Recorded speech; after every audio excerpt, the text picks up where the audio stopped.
Expo Georgias მე-11 პავილიონში თბილისის წიგნის ბაზრობა გაიხსნა. წარმოდგენილია დიდი და პატარა გამომცემლები, ასევე სხვადასხვა წიგნის მაღაზიები. წიგნებით თავისუფლებისთვის.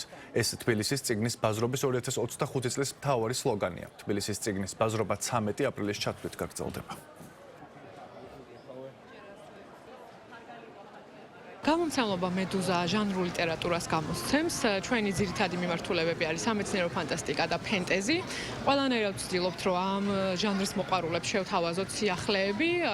წიგნის ბაზრობას რაც შეეხება, დღეს გვაქვს ორი სიახლე, ჰაულის ტრილოგიის მეორე ნაწილი, რომელსაც დიდხანს ელოდა ჩვენი მკითხველი და ჯადოქრის გზამკვლევი თავდაცვით ცხობაში, რომელიც ასევე ფენტეზის მოყვარულებს ვფიქრობ ძალიან დააინტერესებთ. ჩვენ ვართ კომპანია არიკი და ძირითადად გვაქვს მეგრული ზღაპრები, ხალხური ზღაპრები, რომელიც მე-18 საუკუნეში შეაგროვა ინათმეცნიერმა ალექსანდრე ცაგარელმა სამეგრელოს მაღალმთიან სოფლებში.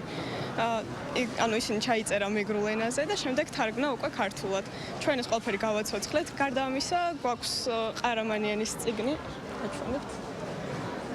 ეს არის სპარსულ-ქართული საგმირო ეპოსი, რომელიც დავით ორბელიანმა ერეკლე მეორის სიძემ თარგმნა თავის დროზე ქართულად სპარსულიდან და ჩვენ ეს წიგნიც გავაცოცხლეთ.